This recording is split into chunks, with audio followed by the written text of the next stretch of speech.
Welcome to the deep dive. Today we're setting sail on, well, an extraordinary journey, really.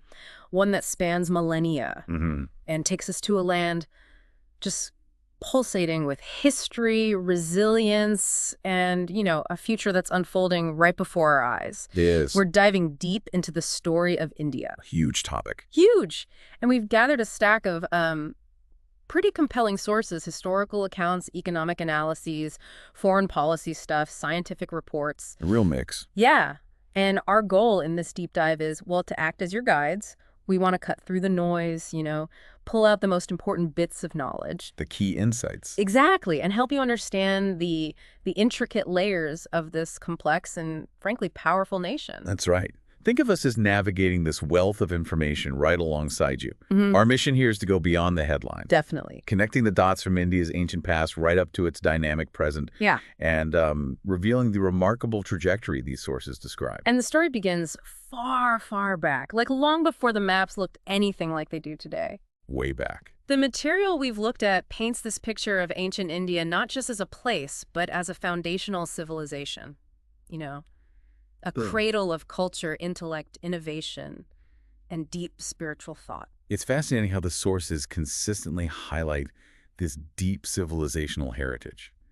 I mean, one piece, drawing on historical text, it reminds us that this subcontinent was the birthplace of concepts that have just profoundly shaped human understanding. Which concepts are we talking about? Well, we're talking about core philosophical ideas like Dharma, that's the principle of cosmic order; righteous duty, guiding life; right. Moksha, the pursuit of spiritual liberation, from the cycle of suffering; yeah. Karma, the universal law of cause and effect. Actions have consequences. Sure, karma's pretty well known now. It is. Yeah. And yoga, of course, the practice of integrating mind, body, and spirit. And what's really remarkable is how some of these, like yoga, have just transcended their origins, haven't they? Absolutely. You see them adopted and practiced globally, integrated into health routines thousands of miles away from where they were conceived.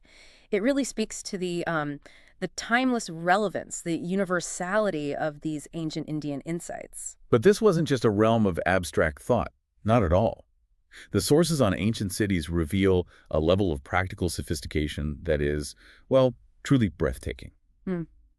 Particularly in things like urban planning and public health. Okay, tell me more about that. Consider the water management systems unearthed in these ancient sites. We're not talking about just basic wells here. No.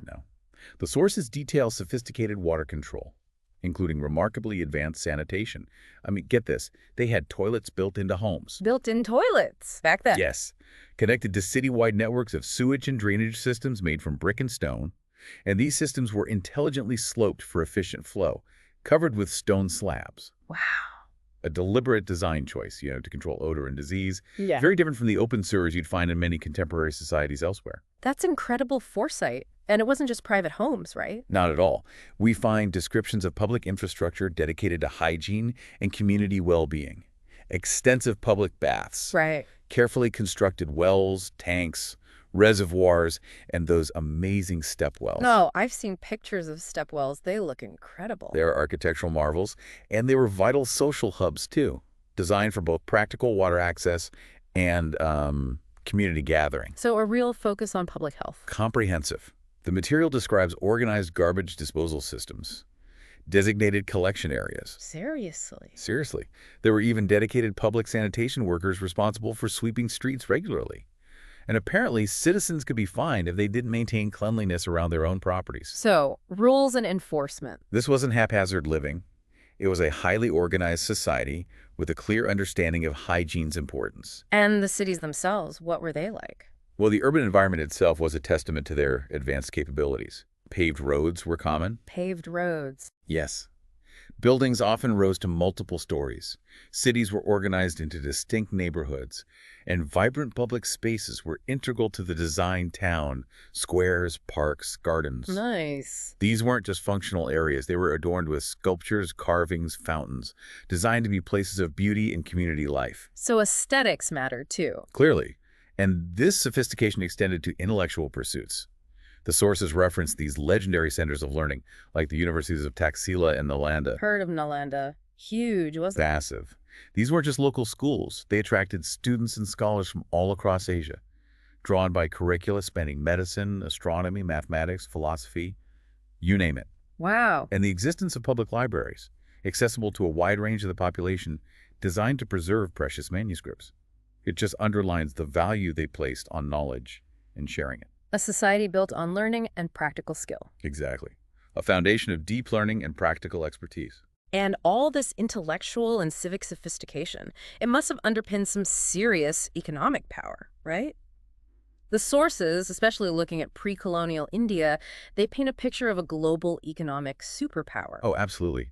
Phrases like manufacturing juggernaut and thriving exporter just appear again and again. How big are we talking? The scale is almost difficult to comprehend now.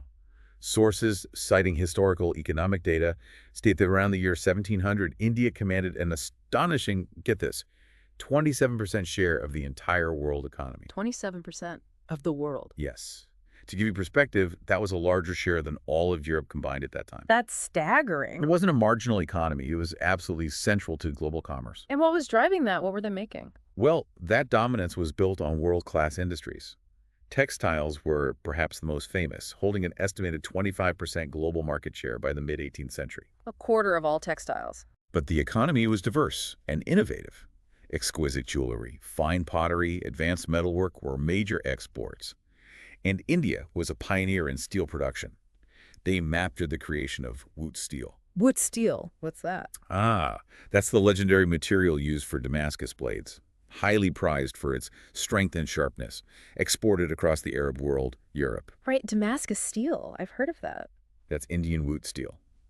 And shipbuilding was another area of remarkable expertise. Sources mention the Bengali fleet in the early 17th century, thousands of ships, some capable of carrying huge cargoes. Thousands. Thousands. And what's particularly telling about the quality of the craftsmanship is the reported longevity of these vessels. Indian-built ships often last over 2 decades. 20 years for a wooden ship. Significantly longer than their European counterparts, which, rarely lasted beyond maybe 12 years. This wasn't just quantity, it was durable, high-quality manufacturing. So we have this picture then. A civilization deeply rooted in philosophy, learning, advanced cities, sophisticated industries, unparalleled global economic clout. That was the India that existed before things changed. Before a monumental and, frankly, devastating shift occurred. And here's where the story takes that dark turn we mentioned. This vibrant, prosperous civilization faced a profound and systematic disruption. Yes. The arrival and eventual dominance of the British, primarily through the British East India Company, that marks the beginning of the colonial era. And the sources are stark in their description of this period. It wasn't trade. No. It was systematic extraction, the deliberate unmaking of a nation. The East India Company. Yeah. It wasn't just a company, was it? Not like any we know today. It began as a trading enterprise, but it rapidly transformed. It leveraged private military power. The sources note that by 1800, the EIC commanded a private army exceeding 200,000 soldiers. 200,000, that's huge. Larger than the standing armies of many European states at the time. And with this military might and strategic victories like the Battle of Plassey in 1757, it shifted. It went from trading partner to conqueror, seizing political and economic control over vast swaths of the subcontinent. And the motivation behind it all, the sources seem pretty clear on that. Brutally clear. India was not seen as a land to develop. It was a resource to be exploited. Phrases like viewing India as an inexhaustible gold mine and eternally foreign to British interests. They just underscore the extractive principle that guided colonial policy. The entire machinery of administration, economics, it was all geared towards benefiting Britain. And this wasn't just like bad luck or mismanagement. No, the sources emphasize this was systematic, a deliberate process of deindustrialization and wealth drain. They detail how native institutions that had supported India's economy were dismantled. Traditional trade networks, built over centuries, were severed. That thriving Indian economy, it was deliberately suppressed and reversed. How did they do that? With textiles, for example. All right, look at the textile industry again. The sources explain the mechanism clearly. The British East India Company established a legal monopoly. Okay. That effectively cut off Indian producers from their direct export markets. Then the EIC became the primary buyers. But, and this is crucial, instead of paying with gold or silver, they paid for Indian goods using tax revenues collected within India. Wait. They used Indian money to buy Indian goods? Exactly, which drained internal capital and just crippled the industry's ability to compete globally. And the sources share some really disturbing anecdotes. like British manufacturers back in England lobbying their own government to eliminate Indian competition entirely. Wow. There are accounts in the sources of EIC soldiers being sent out specifically to smash Indian looms. Smash the looms. Yes, and even in some grim tellings, to break the thumbs of skilled weavers, rendering them unable to practice their craft. That's horrifying. The deliberate destruction of people's livelihoods. It's truly shocking. Yeah. The level of deliberate destruction aimed at a thriving industry. And the sheer scale of the wealth extracted. I saw a number in the sources that just blew my mind. The $43 trillion estimate. Yeah. $43 trillion drained from India by the British over the colonial period in today's value. It's almost impossible to comprehend. That figure attempts to capture the value of resources siphoned off, taxes collected but never reinvested in India, and the massive economic value lost due to the deliberate suppression of Indian industries. It wasn't just resources then. No. Yeah. And the financial burden during the World Wars is another aspect the sources highlight. India contributed vast numbers of personnel, supplies, financial resources to the British war effort. Right. By 1945, Britain owed India a staggering $1.25 billion in war debt money earned by Indians during the conflict, a debt that, according to the sources, was effectively never paid back. Never paid back. $1.25 billion back then. A huge sum. And Right. compounding this economic drain were incredibly oppressive taxation policies. How bad were the taxes? The sources describe a tax burden so severe that in areas under direct British rule, up to two-thirds of the population reportedly fled Fled. Where did they go? to regions still controlled by Indian rulers, where taxes were lower, and the methods of collection, often brutal. Accounts in the sources speak of tax defaulters being confined in cages, exposed to the sun. Oh my God. There are heartbreaking stories of fathers being forced to sell their own children to pay the tax rates. Peasants were routinely tortured, and if payment was impossible, their farmland was confiscated. So people lost their land. Tens of millions became landless for the first time in generations, perhaps in Indian history, It's just systematic impoverishment. and it was openly acknowledged. The sources quote a British Prime Minister, the Marquis of Salisbury, stating with chilling frankness that as India is to be bled of money, the lancet should be directed to those parts where the blood is congested. Bled of money. A direct admission. A clear admission that the system was designed to extract wealth, even if it meant ruining the population. But what about the railways? You always hear about the railways as a positive contribution. That argument comes up a lot, but the sources really challenge it. They argue that while railways did facilitate movement, they were primarily built to serve British interests, How so? transporting raw materials out to the ports and bringing British manufactured goods inland. And the investment in these railways often guaranteed returns for British investors. If the railways didn't make a profit, Indian taxpayers covered the losses. So even the infrastructure development was a drain. In many ways, yes. It turned guaranteed returns for British investors into a further burden on the colonized population. The sources paint this grim picture. In just 200 years, a vibrant civilization, a global economic leader, was unmade. Unmade, that's a powerful word. Systematically drained of wealth, its people impoverished, deliberately divided. The scale of this impact is immense. It led one American historian, quoted in the sources, to describe British rule in India as the greatest crime in all of history. Wow. It's a heavy legacy to confront. Thinking about that flourishing ancient world we discussed, and then the scale of that deliberate dismantling, it really does feel like witnessing the reversal of progress on a national scale. It's hard to wrap your head around. It is. But the story doesn't end in that shadow, does it? From the darkness of colonialism, India embarked on this incredibly arduous journey towards reinvention and independence. Yes, absolutely. The post-independence era, beginning in 1947, was marked by just immense challenges, the immediate aftermath of partition. It was a human tragedy of staggering proportions. The sources mention the sheer number. Devastating. An estimated 15 million people displaced, and between 1 and 2 million lives lost in the brutal violence that erupted as communities migrated across newly drawn borders. Trains meant for transport became horrifying sites of mass murder. Unimaginable. And India was born into deep poverty, its economy systematically deindustrialized, its resources depleted. The task of rebuilding a nation from that state, it was monumental. It wasn't just starting over. No, it was about creating something new from the ruins of deliberate destruction.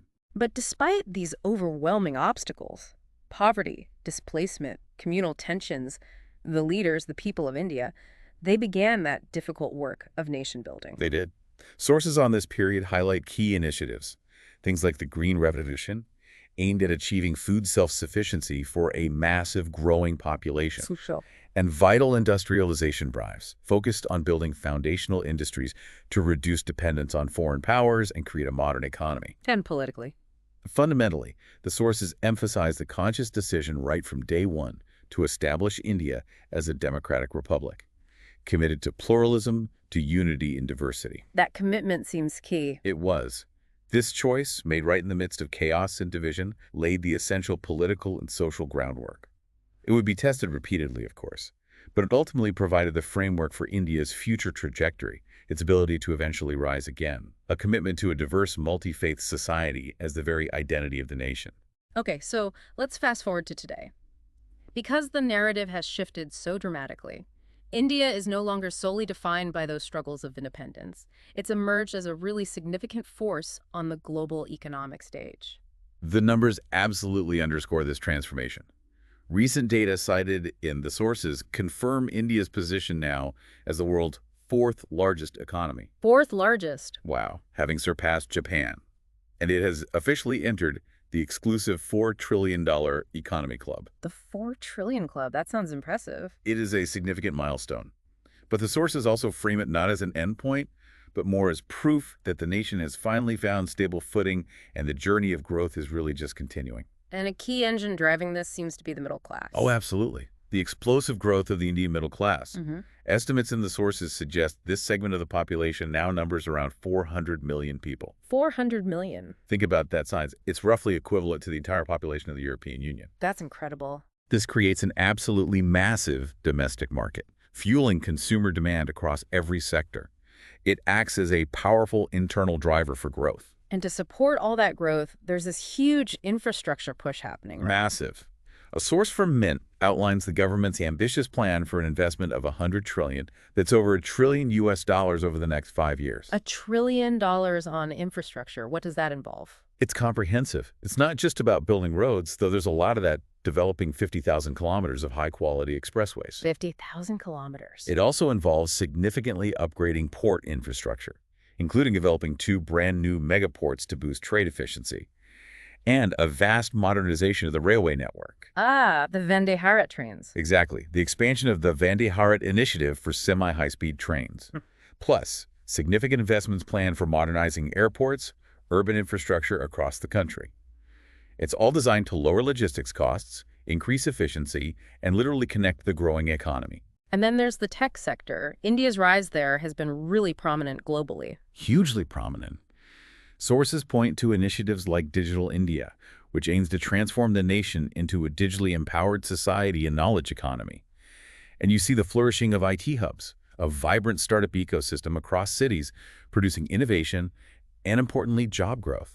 And the talent coming out of that sector is now leading some massive global companies. It really is. The sources highlight examples like Sundar Pichai heading Google, Right. Satya Nadella leading Microsoft. These aren't just high-profile appointments. They symbolize the depth of India's human capital in technology and leadership on a global scale. And it's not just talent leaving, right? Indian companies are making big moves internationally, too. I saw something fascinating about Bajaj Auto and KTM. Yes, that's a really interesting example detailed in the sources. Bajaj Auto's move to take control of the iconic Austrian premium motorcycle brand, KTM. Take control. I thought they were just partners. They were, but Bajaj is injecting a substantial $800 million to support KTM. And this isn't just financial backing. Bajaj is shifting from being a minority stakeholder to becoming the majority owner of the global KTM parent company. Wow. So an Indian company owns KTM now? Effectively, yes. And the significance is immense. KTM, a giant in global motorsport off-road bikes, Europe's largest motorcycle manufacturer, it had faced financial challenges. Right. Bajaj's intervention is framed as essentially rescuing a leading European brand. And crucially, it positions an Indian manufacturing giant as the driving force shaping the future of high-performance global motorcycle production. That's a huge statement. It's not just a single business deal. It's a powerful statement about India's growing manufacturing prowess and its expanding global reach. Okay, so with all this economic growth, infrastructure, global corporate moves, what does this actually mean for the everyday Indian citizen? How does it connect back? That's the crucial question. The sources that connect this economic trajectory to the broader picture, they emphasize these aren't just abstract GDP statistics. This growth translates into millions more families being lifted out of poverty, Real impact. gaining economic stability, experiencing improved living standards. It's about creating jobs and opportunities that provide dignity, allow people to aspire to more than just basic survival. It helps millions to, well, to dream bigger. But it can't all be smooth sailing, surely. No, and the sources are quite frank about the challenges. Rapid progress comes with significant stresses. Growth can attract opportunism, and modernization can sometimes exacerbate existing social fissures. Like what? Sources note that petty divisions based on religion, caste, or language can become obstacles. They really stress that for India to continue its ascent, it requires unity. Unity is key. The insight seems to be that India moves forward not just as a nation-state, but only when every Indian is moving forward together, and internal divisions are perhaps the single biggest threat to sustained progress. Okay, let's shift focus a bit. From the domestic economy to India's role on the world stage. It seems to have a really distinct approach to foreign policy now. Distinct is a good word for it. Yeah. It's actively reshaping global power dynamics. How so? The sources, particularly those discussing India's external affairs under ministers like S. Shankar, describe a foreign policy that is fiercely independent, very pragmatic, and deliberately not playing by the traditional rules dictated by existing blocs. So it's not like the old non-alignment. It seems to have evolved into something more assertive. The sources use terms like multiple options, mindset, or even all alignment. All alignment, what does that mean? It indicates that India refuses to be exclusively aligned with any single power bloc. Instead, it cultivates relationships with multiple partners, the US, Russia, Europe, the Middle East. Right. Picking and choosing its allies and stances based purely on its own national interests and maintaining its strategic autonomy. Can you give some examples of that in action? Sure. The sources point to instances like India's nuanced position regarding the conflict in Ukraine, refusing to condemn Russia, continuing certain trade, including purchasing Russian oil. Which caused some controversy. It did. They also mention India's continued energy imports from Iran, despite external pressures. These actions are framed not as neutrality necessarily, but as a conscious demonstration that India prioritizes its own strategic and economic needs. It aligns with itself first. And this independent stance, it's backed by military strength. It is, underpinned by growing military strength and a clear defense strategy. Sources note India's large active military personnel, around 1.4 million. One of the world's largest. Exactly. They highlight investments in advanced technology, modern fighter jets, aircraft carriers like the INS Vikramaditya and the newer INS Vikrant, nuclear-powered submarines. And there's a clear emphasis on achieving self-reliance in defense production. Make in India for defense. Reducing dependence on foreign suppliers. And this military capability seems coupled with a more assertive stance against terrorism, too, especially cross-border threats. Yes, the sources detail an evolution in India's strategic doctrine, particularly post-Kargil in 1999. This doctrine was vividly demonstrated, according to the sources, in the aftermath of the Pahalgam terror attack in April 2025. Okay, what happened there? The sources detail India's military response, which was termed Operation Sindoor, launched in May 2025. This was described as a series of precise, decisive, retaliatory strikes. Strikes where? Targeting 9 terror-linked sites across Pakistan and Pakistan-occupied Kashmir. It's characterized as the most intense military engagement with Pakistan since the Kargil conflict, and a clear manifestation of India's updated security posture. So a shift in strategy. What are the key elements of that new doctrine? The sources break it down. First, India has reserved the right to retaliate on its own terms, choosing the time, place, and scale, effectively lowering the threshold for action compared to before. More proactive. Second, and this is crucial, the sources state India is explicitly dismissing nuclear blackmail as a deterrent against counterterrorism actions, asserting it won't be deterred by nuclear threats when defending its security interests. That's a strong statement. Very. And third, the doctrine treats terrorists, their masterminds, and any state sponsors who harbor or support them as a single integrated entity. This broadens the scope for future responses, potentially against state-linked targets if deemed necessary. And how is this received internationally? Operation Sindoor. Well, the sources note that this decisive action, combined with efforts to minimize civilian impact, garnered significant international support. Explicit affirmations of solidarity came from countries like Germany and the UAE, reinforcing the global consensus against terrorism and countering attempts to frame India's actions differently. Interesting. So building on this independent foreign policy, India is also stepping up as a leader, particularly for the global south. Yes, that's a strong theme in the sources. India is seen as aligning with itself first, but in doing so, it finds common cause with and becomes a significant advocate for nations in the global south. Pushing back against? Against what it sometimes perceives as entrenched biases or even hypocrisy within traditional global power structures, particularly from some Western viewpoints. And how does it build alliances? It involves actively forging new alliances and strengthening existing relationships, especially with countries across Africa and the Middle East. The emphasis, according to the sources, is on mutual growth, genuine cooperation, positioning India not as a traditional power-seeking dominance, but as a collaborative partner working towards shared development goals. Is there an example of that collaborative approach? A compelling example highlighted in the sources is India's vaccine Maitri initiative during the COVID-19 pandemic. Ah, yes, the vaccine diplomacy. Exactly. This program saw India leveraging its massive vaccine manufacturing capacity to provide COVID-19 vaccines to countries all around the world. And what's remarkable is the speed just 4 days after India launched its own domestic vaccination program in January 2021, it began shipping vaccines internationally. 4 days. That's fast. Incredibly fast. And the scale was vast.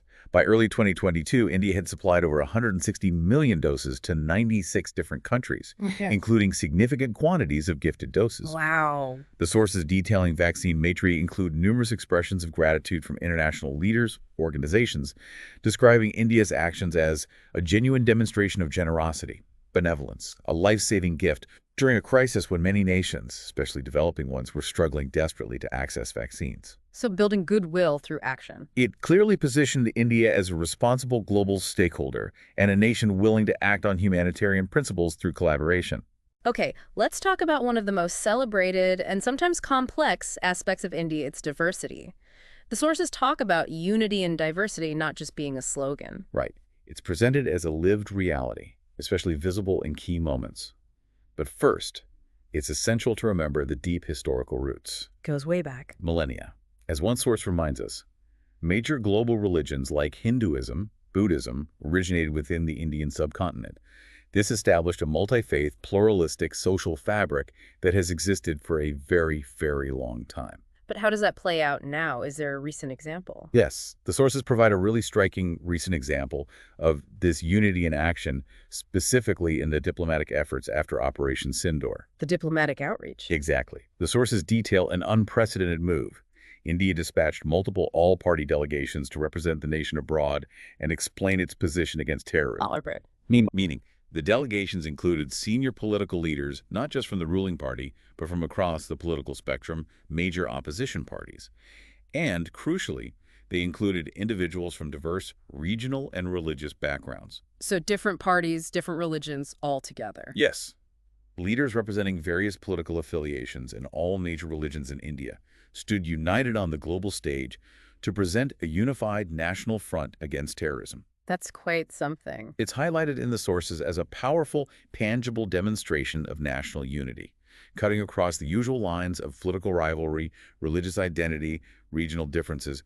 It's framed as a powerful, working example of pluralism in practice. A united face to the world. Exactly. Showcasing that despite its internal complexities, India can come together when its core interests are at stake. The sources even suggest this model might be something for other complex, pluralistic societies to observe. As India's influence grows, there also seems to be this effort to reclaim its history, right? Especially regarding the colonial past. Yes, a significant and visible effort. And a key symbolic moment in this, widely discussed in the sources, was that powerful speech by Shashi Tharoor at the Oxford Union. Ah, the reparations speech. That went viral. It did. And in it, he compellingly laid out the economic devastation of British rule, citing historical data, India's share of the world economy plummeting from 23% when the British arrived to below 4% when they left. That's stark numbers. He detailed India's immense, often overlooked contributions during the World War's resources, manpower, and highlighted that significant war debt, $1.25 billion owed to India in 1945, which was never repaid. And the call for reparations. He framed it very carefully, not simply demanding a specific sum, but more importantly, as a call for acknowledgment of a moral debt. For the historical wrongs, the economic devastation inflicted. A moral debt. Yes. He referenced other historical instances where nations have paid reparations as a form of reconciliation, arguing it's not unprecedented and it's necessary for confronting the past honestly. So it's about setting the record straight. Exactly. That speech and similar initiatives are positioned in the sources as part of a broader movement. India, ensuring its complex history, particularly the true impact of colonial rule, is understood accurately on the global stage, reclaiming control of its own narrative after centuries of it being told by others. And finally, looking towards the future, India's ambitions are literally reaching for the stars now, aren't they, with the space program? Absolutely. The Discover magazine source highlights the remarkable success of ISRO, the Indian Space Research Organization, particularly with its Chandrayaan 3 mission in August 2023. The moon landing, that was huge news. A landmark feat in space exploration. It was the first spacecraft in history to successfully land near the moon's south pole. The South Pole, why is that significant? It's particularly challenging terrain, rugged, extreme temperatures, but it's also of immense scientific interest, mainly for the potential presence of water ice in those permanently shadowed craters. Water ice on the moon. Exactly. And the scientific instruments on the mission, like the Vikram rover, made crucial discoveries. It provided the first on-the-ground confirmation and measurement of sulfur near the South Pole. Sulfur, why does that matter? It has implications for understanding the moon's geology and potentially using resources for future missions, maybe even construction. They also gathered temperature data showing significant differences between the surface and just below, further supporting the case for subsurface water ice. So, real science being done. Absolutely. These findings are incredibly significant for future lunar exploration, resource utilization, maybe even long-term human habitation possibilities.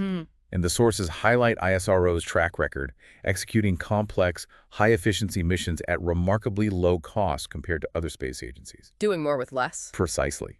These achievements firmly position India as a major, innovative player in the global space race, demonstrating advanced tech capability with very lean resource management. So we've traced this incredible arc today, from an ancient civilization of immense intellectual, civic, economic power, through that devastating shadow of systematic colonial exploitation that literally sought to unmake it. Dark period. Through the arduous process of rebuilding from scratch after independence, to the modern India that is now an economic force, strategically independent, culturally resonant, and, reaching for the stars. It really is a journey of profound transformation and resilience. From a land of immense wealth and knowledge that was deliberately impoverished, fragmented, to its current status as a rising global power asserting its autonomy, driven by economic strength, technological prowess, and that tested commitment to diversity. It hasn't been easy, clearly. No, the path has been long challenging, marked by both incredible achievements and ongoing struggles. But as the sources collectively illustrate, and as one powerful thought sort of encapsulates this journey, it puts it like this. Go on. India's greatest triumph isn't measured in missiles or markets. Okay. It's in rewriting the world's story about her. From ruled to revered, from erased to essential, from shadow to superpower. That final thought really captures the essence of this deep dive, doesn't it? How does a nation, after centuries of external control, exploitation, how does it not only regain its footing, but fundamentally reshape its place, its identity on the global stage? The huge question. India's unique model of navigating complexity, blending tradition and modernity, fiercely pursuing its independent path. It offers a really compelling case study for nations everywhere. It raises fascinating questions about resilience, self-determination, the nature of power in the 21st century. It certainly leaves you with a lot to think about. It does indeed. Thank you for being on this journey with us. Thank you. Stay curious, stay grounded, and stay tuned for the next one.